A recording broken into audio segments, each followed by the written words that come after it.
department better equipped to promote America's interests and keep Americans safe across the world. In addition, over the last few days, Secretary Rubio has announced new visa policies that put America first. I'm sure none of you have any questions about those. The State Department is determined to protect Americans' right to free speech and to counter the malign influence and actions of the Chinese Communist Party. The bottom line, we are using and will continue to use every tool in our tool chest to make sure that we know who it is who wants to come into this country and if they should be allowed to come in. Every sovereign nation has a right to secure its borders and to make sure they know who is in their nation and if they are safe to be here. And finally, Secretary Rubio met with the North Macedonian Minister of Foreign Affairs today and his delegation.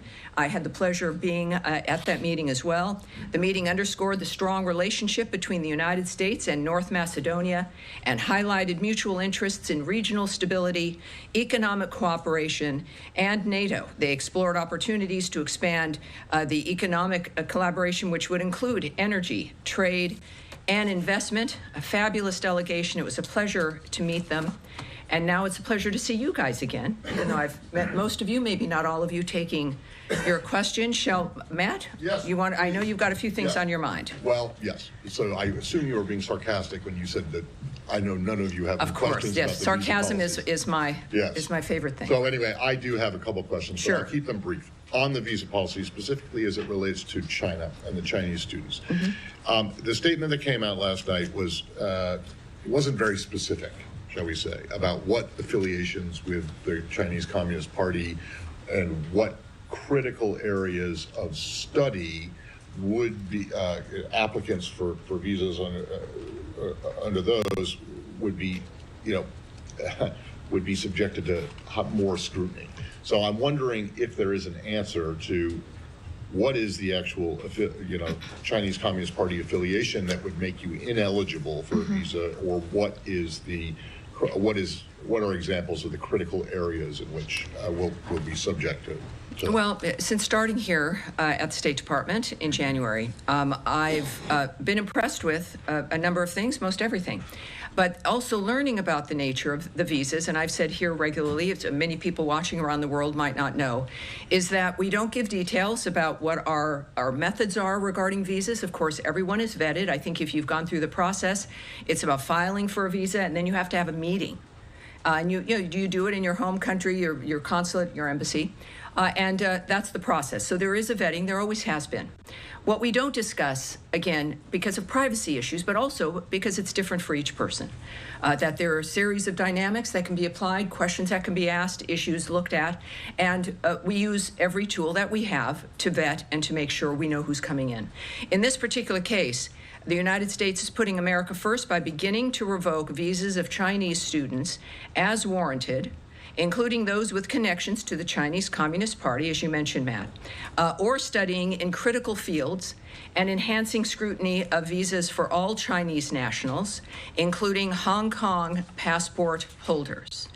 I will not be getting into the details, not only of what the details are regarding the scrutiny and the methods regarding the visa itself, but also when it comes to critical fields. I was rather pleased, having seen very often announcements that don't really give any information, and there's reasons for that, for national security, because there's negotiations, it's diplomatic, et cetera, or giving away the nature of how we choose to do things might give up our hand and make certain things less effective.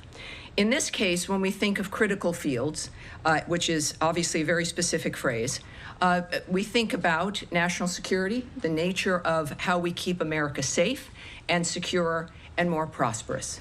And it is important to have, I think, a broad base, because that could mean something different to many people. It could mean many things. And this is going to be up to the people making the decisions. And I think that that's in the framework of what we've discussed regarding the visa actions as well when it comes to keeping America safe.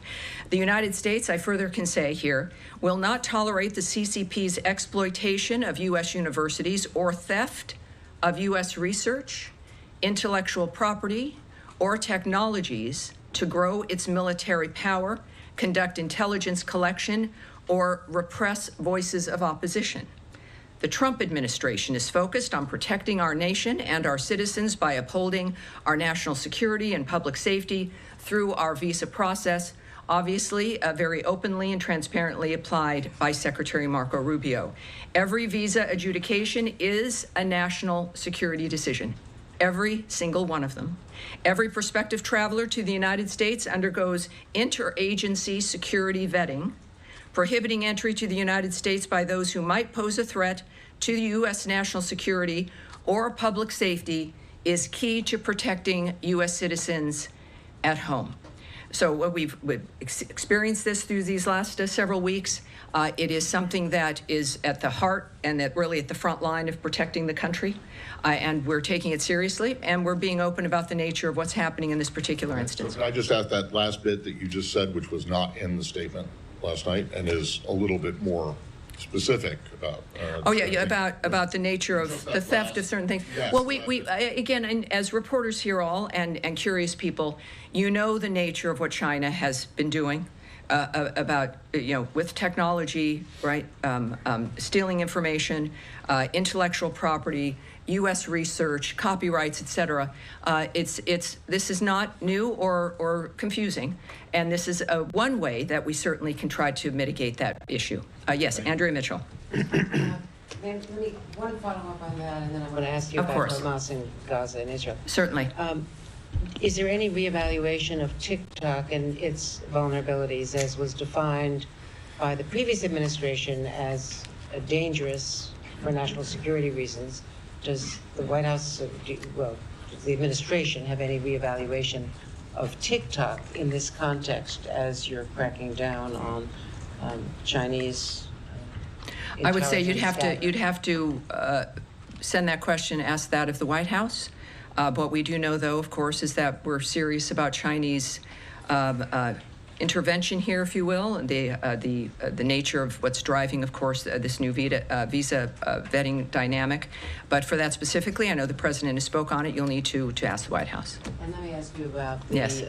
possibility of a tentative acceptance by Israel of a ceasefire. Let me come back to you on that. I think many of you also have the visa questions, correct? Are we dealing, let's stick with visas, because there's many different issues at hand, not just this one regarding China. So Daphne. Yeah, we'll get to Gaza after that. Yes. Thank you. There are hundreds of thousands of Chinese students currently in the U.S. What proportion does the State Department expect will face visa revocations?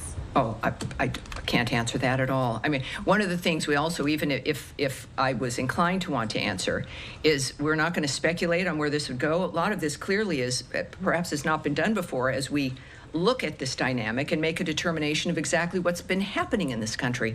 A great deal of what President Trump has done and what Secretary Rubio is doing is beginning to look at certain things, whether it's foreign aid, the nature of visas, how people are getting here, what's happening at the universities, the things we've seen that we don't like that have emerged from them.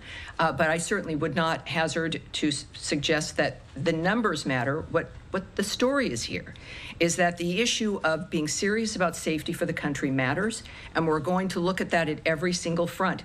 So I think it's less about numbers and more about the fact that we're keeping America safe and taking the actions that we need to do that. At the tail end of Trump's first administration, the U.S. revoked visas for more than 1,000 Chinese students and researchers that were deemed security risks.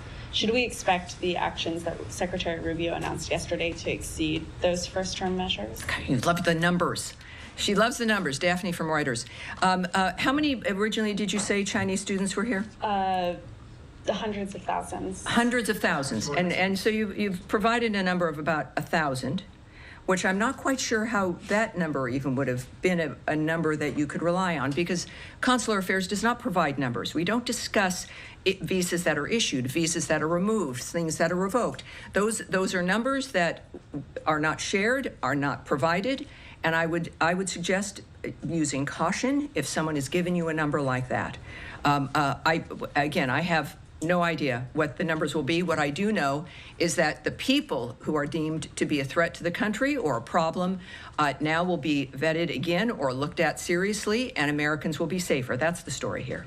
And then just on the visa restriction policy announced yesterday over the censoring of Americans, can you provide any specific examples of what actions prompted the U.S. to institute this policy And when might we expect any visa restrictions to be implemented? In a case like this, you're looking at a policy that is a reflection of what the Trump administration and the American people care about, which is the idea of Americans being censored. We experienced this through COVID, the nature of our ability to be able to speak our minds.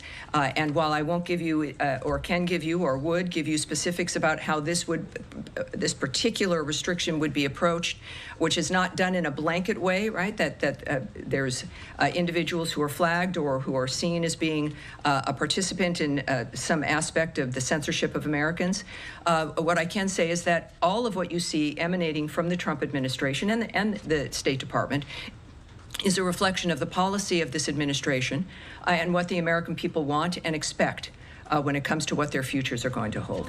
Again, on visas, Yes. hold on, please. Still on visas. Still on visas. One moment. I'll be back with you. Yes. One on the cable that went out on Tuesday, it said they expected this expanded social media vetting guidance for visa applicants to go out in the coming days. Are you still tracking that timeline, and give us any Yes. guidance on what that is going to Yes, look I can't like? give you a specific timeline, but there will be more information. What I can say is that, in general, because that was an internal communication that was leaked. At the same time, we have confirmed that the details are accurate. Also, the Trump administration is focused on protecting our nation and our citizens by upholding the highest standards of national security and public safety through the visa process specifically.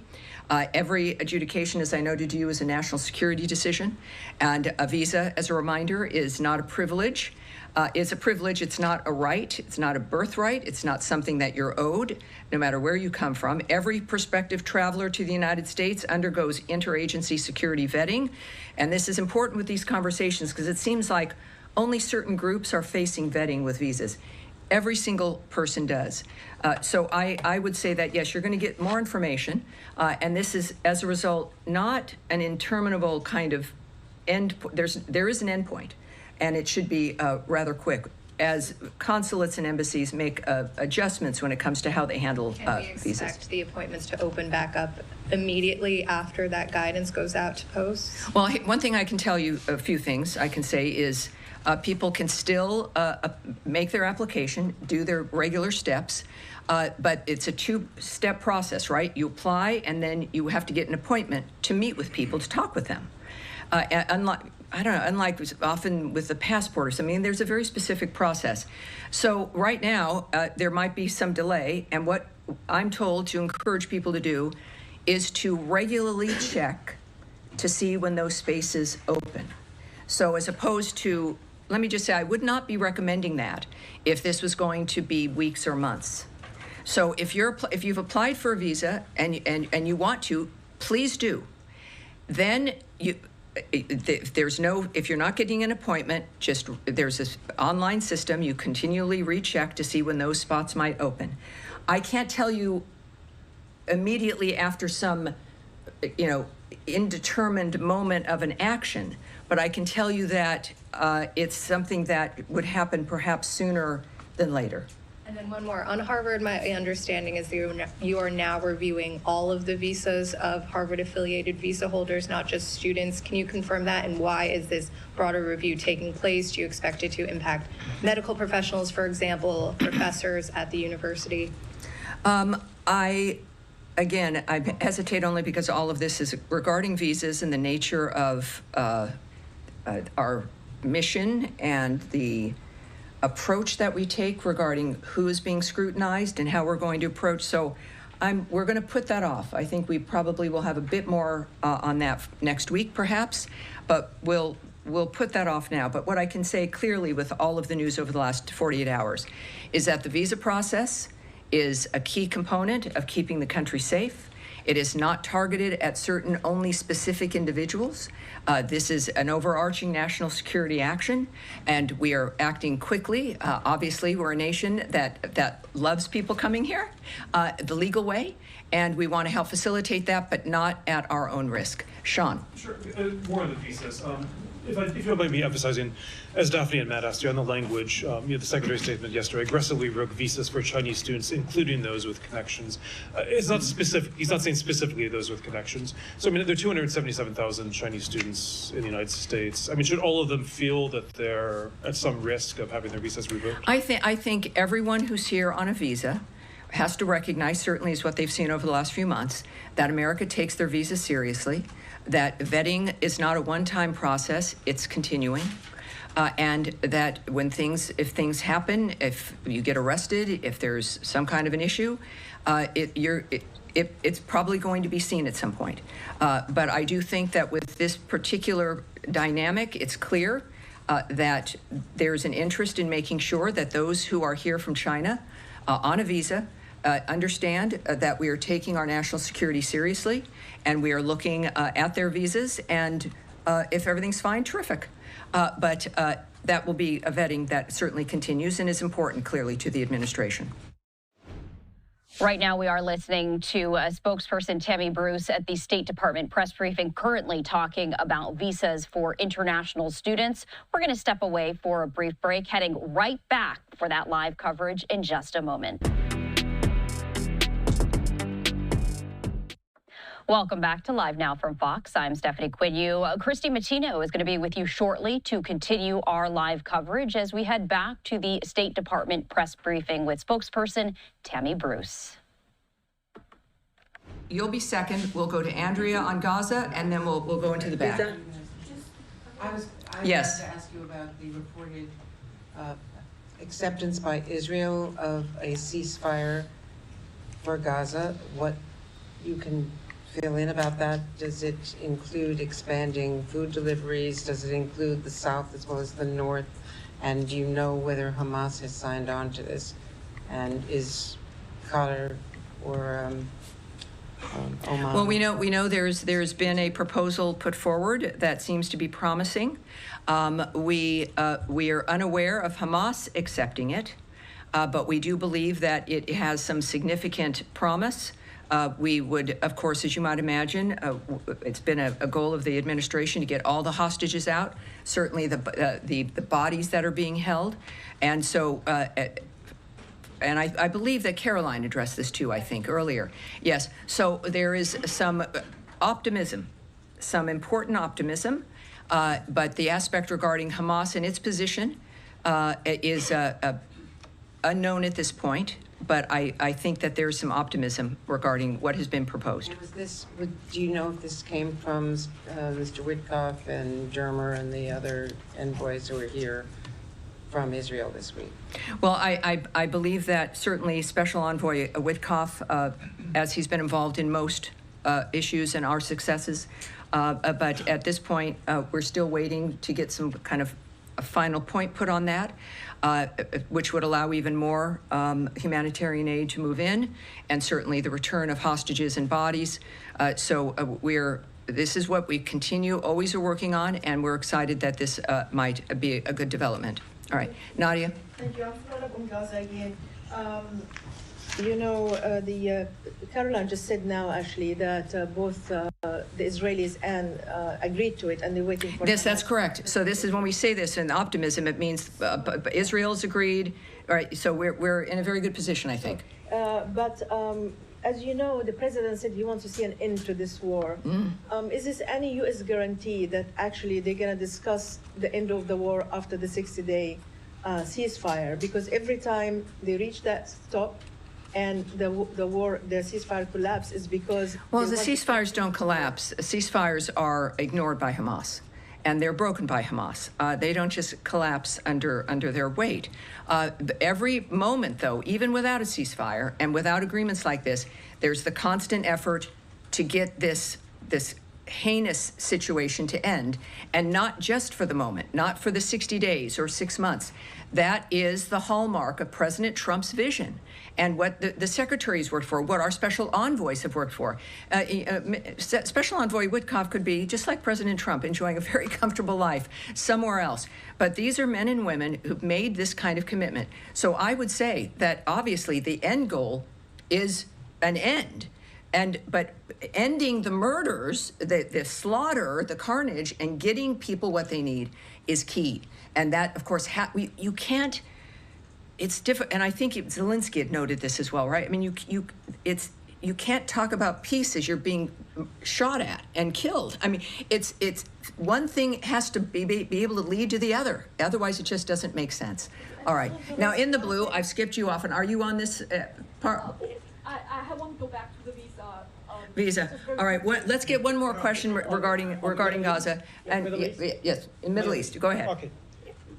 Go ahead. Yes, you go ahead first. We won't go right back. We won't go to visas. We've spent a great deal of time on that. Go ahead. Me? Okay. Yeah, go ahead. Yeah. I got a Gaza visa question rolled into one, so it's jackpot. The Mahmoud Khalil case, the federal district judge ruling yesterday that while he found that Khalil gave insufficient responses to allegations that he omitted key information from his application, the judge also ruled that Secretary Rubio's determination that Khalil's activities would have an adverse impact on American foreign policy were unconstitutionally vague. Does the secretary have a reaction to that, number one? And number two, does it change the position or the tactic going forward in these Yeah, so cases? again, let's just take that back for next week. I mean, I do want to get a direct response for you for that, but I literally have to go in a few minutes. And normally I would stay for as long as I could, but there's something I can't avoid. Yes, yes. All right, we'll go to Russia, Ukraine. Yes? All right. Obviously, the secretary connected with his counterpart in Russia yesterday. In their call, did Mr. Lavrov give Secretary Rubio any indication of whether and when this peace memorandum that Russia promised would materialize? President Zelensky is saying nobody has seen it, and Secretary Rubio has said it's an important indicator of how serious Russia is about continuing negotiations. So I'm wondering if you have an update. Yes, again, we've said multiple times that we're going to judge Russia based not on what they say, but on what they do. And right now what's happening is not good, right? You've heard that from the president. What I can tell you is Secretary of State Marco Rubio, in fact, did speak with Russian Foreign Minister Lavrov. Secretary Rubio welcomed, as we all did, the exchange of 1,000 for 1,000 prisoners, which happened over the weekend. That was arranged, I believe, while we were in Istanbul, Turkey.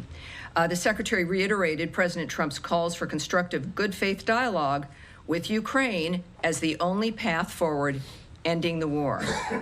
So that's what we're saying about the call itself, and we'll have to kind of leave that there. On the question of the good faith dialogue, sure. Does the secretary believe that what the Russians have offered in terms of these direct talks with the Ukrainians in Istanbul, is that being offered in good faith? We understand it's the same delegation that was dispatched last time. Is this actually going to move the ball forward, or is it a rehashing? Right. Well, that's kind of, I think, at the heart of the current diplomatic dialogues and negotiations. And I won't characterize the secretary's point of view or his approach. I think what he reiterated after this call, I think, speaks for itself, that he reiterated President Trump's calls for constructive, good faith dialogue as the only way to end the war. So that was repeated in that call, and I think that speaks to the secretary's position. All right, yes, sir, go ahead. Let's just follow up on that. Can this good faith dialogue continue alongside military offensive? You've got to repeat that first part. Can this good faith dialogue this continue alongside military offensive? Well, obviously, we're going to find that out. Again, we're judging, and I think the president has judged Putin based on the nature of what was clearly extremely frustrating to him regarding the killing of civilians while talks are going on for a ceasefire. And it is that's a judgment that's going to come from the leaders of this country, the leaders, frankly, of the free world, of whether or not that's possible. And we're going to have to take that moment by moment in this case, I think. Are you guys involved into the second part of Istanbul talks? Are you part of it? I'm not going to go into that. I have nothing to preview for you on that. So yes, sir, go ahead. On Iran, the president yesterday said that the deal with Iran could happen in the next couple of weeks. The Iranian foreign minister today on X said that media are speculating about an imminent agreement, but he's not sure we are there yet. Any reaction to what he said? Well, people are speculating because maybe somebody goes on radio and starts to speculate and starts to talk and starts to gossip. We don't do that. We've learned that discussing the details of something as sensitive as peace negotiations or a ceasefire does not help It might be more interesting radio, but that's not how we're operating.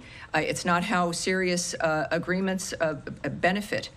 So I'm not going to comment on that. What I do know is that every report after our meetings is that it's that they've gone well and that progress has been made. Iran is at the table, and progress has been made based on the lines of President Trump, what his lines are, that there will never be a nuclear weapon, that there will not be enrichment. And we make progress every single meeting. And that, unfortunately, in our very strange short day, that is going to be it today. I know there's more, and of course, I'll see you soon, and you also know how to reach all of us.